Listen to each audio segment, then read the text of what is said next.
I got so much motherfucking design on right now. Break it down, bring it back, make it clap. I got 3 old thoughts, new block, where that thing. Bitches on my line, and you know.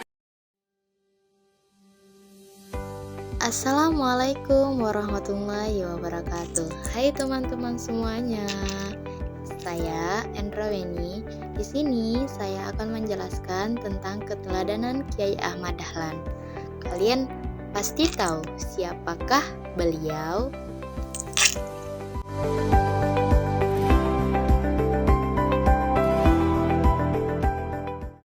Nah, untuk itu mari kita teman-teman untuk belajar mengetahui tentang keteladanan Kiai Ahmad Dahlan. Dimulai dengan biografi Kiai Ahmad Dahlan.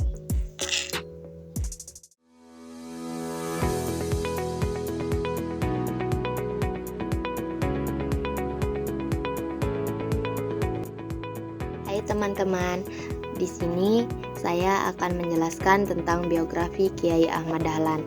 Nama asli Kiai Ahmad Dahlan adalah Muhammad Darwis. Beliau lahir pada tanggal 1 Agustus 1868 di Kampung Kauman, Yogyakarta. Beliau merupakan anak keempat dari pasangan Kiai Haji Abu Bakar bin Haji Sulaiman dengan Siti Aminah binti Kiai Haji Ibrahim. Teman-teman, sejak kecil beliau sudah terlihat seperti anak yang cerdas dan kreatif. Beliau juga dapat mampu memahami serta mempelajari kitab yang diajarkan oleh pesantren secara mandiri. Beliau juga dapat menjelaskan materi yang beliau pelajari dengan rinci, sehingga orang yang mendengarkan penjelasannya mudah untuk mengerti dan memahaminya. Kemudian beliau juga mampu membaca Al-Quran dengan tajwid yang benar pada usia 8 tahun.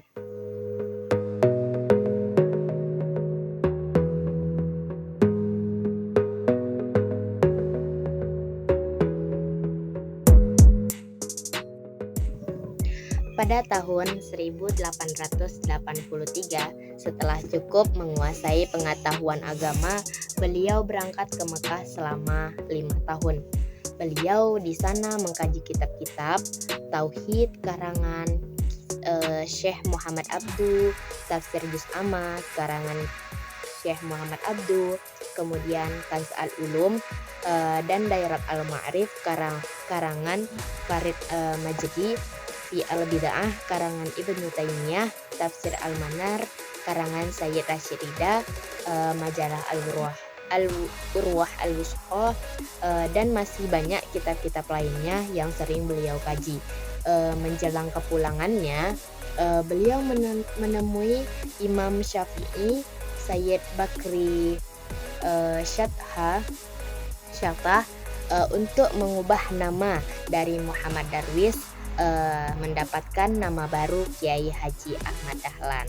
Nah, disitulah awal mula beliau menjadi dan merubah nama beliau dari Muhammad Darwis menjadi Kiai Ahmad Dahlan.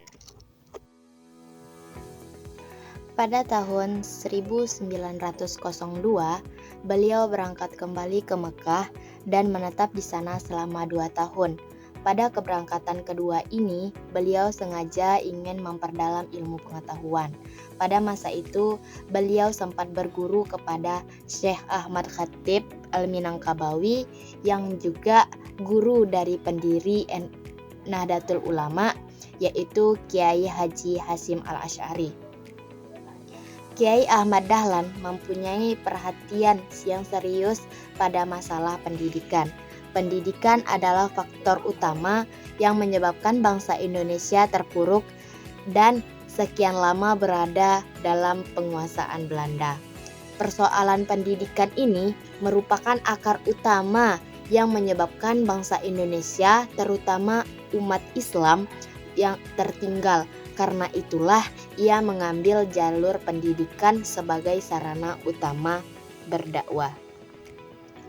Lalu pada tanggal 20 Desember 1912, beliau mendirikan organisasi yang bernama Organisasi Muhammadiyah. Tujuan dari organisasi ini ialah mengadakan dakwah Islam, memajukan pendidikan dan pengajaran, menghidupkan sifat tolong-menolong, mendirikan tempat ibadah dan wakaf, mendidik, mengasuh anak-anak agar menjadi umat Islam yang berusaha ke arah perbaikan dan menghidupkan dan kehidupan yang sesuai dengan segala kebijakan supaya kehendak dan peraturan Islam berlaku di masyarakat.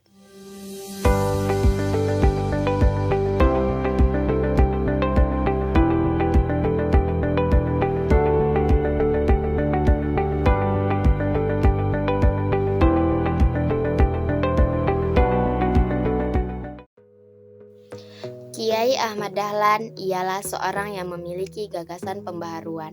Beliau terpengaruh dengan gagasan dari Muhammad Abduh dan Sayyid Rashid Ridha. Bahkan, beliau pernah mendiskusikan esensi gerakan pembaharuan ini kepada Muhammad Abduh dan Sayyid Rashid Ridha. Untuk mendalami gagasan pembaharuan ini, beliau sering membaca majalah Al-Manar oleh karangan Sayyid Rashid Ridha dan Al-Urwah Al-Wusqa oleh Jalaluddin Al-Afghani. Kiai Ahmad Dahlan juga termasuk ulama besar yang bergelar pahlawan nasional Indonesia, yang merupakan pendiri Muhammadiyah.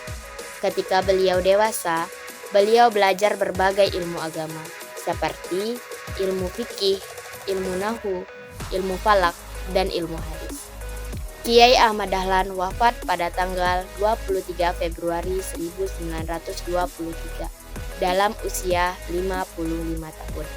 Beliau meninggalkan pesan bagi para generasi penerusnya di Muhammadiyah. Beliau mengatakan, hidup-hidupilah Muhammadiyah, jangan cari hidup di Muhammadiyah.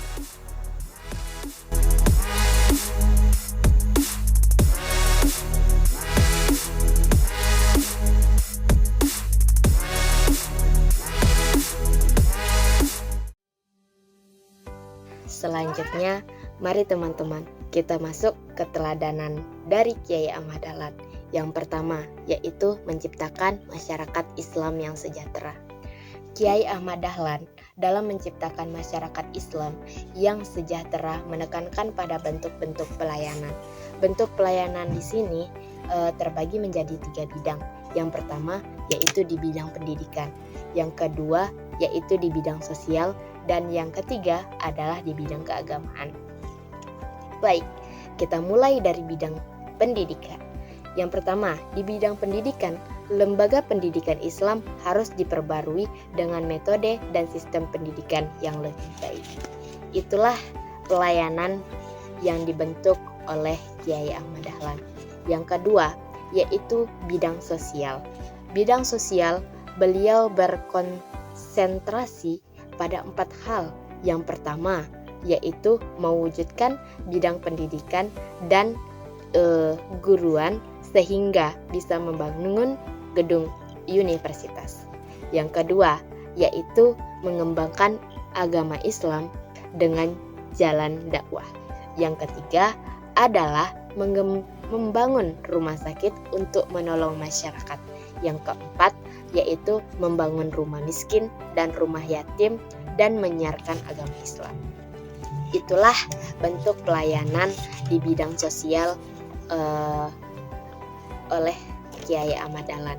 Yang selanjutnya adalah yang ketiga, di bidang keagamaan.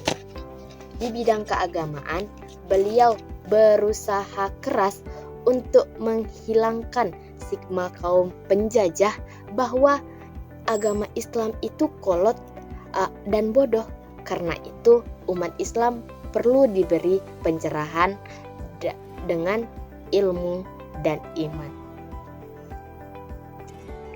Nah, bentuk keteladanan yang kedua adalah ilmu pengetahuan dan agama adalah mengikat kehidupan manusia.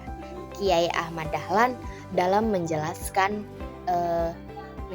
bahwa setiap manusia memiliki perasaan yang sama.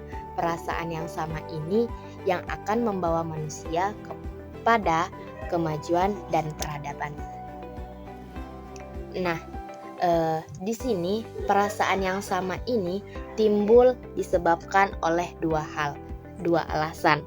Yang pertama yaitu berasal dari keturunan Adam dan Hawa dan bertujuan untuk kedamaian serta kebahagiaan dalam kehidupan. Nah, untuk dapat mengikat kehidupan manusia dan menimbulkan perasaan yang sama itu, yang pertama yaitu menganggap ilmu pengetahuan itu penting untuk dipikirkan. Yang kedua, mempelajari ilmu pengetahuan dengan serius dan cermat. Yang ketiga adalah mengatur kehidupan dengan instrumen Al-Quran. Jadi, hal tersebut juga dapat mengurangi kebodohan universal, ketidakkesepakatan, dan dengan pembawa kebenaran, ketakutan akan jabatan, status, pekerjaan, dan kesenangan. Nah, dalam implementasinya, beliau pernah mengingatkan bahwa setiap orang butuh agama untuk menerangi kehidupan dan membawa kepada kebenaran. Setiap orang juga harus mencari pengetahuan tanpa harus membedakan asal pengetahuannya dari kelompok mana, untuk menghilangkan kebodohan universal, dan setiap orang harus mengamalkan pengetahuan yang sudah dipahaminya agar tidak membiarkan pengetahuan terbuang atau hanya ada pada pemikiran semata.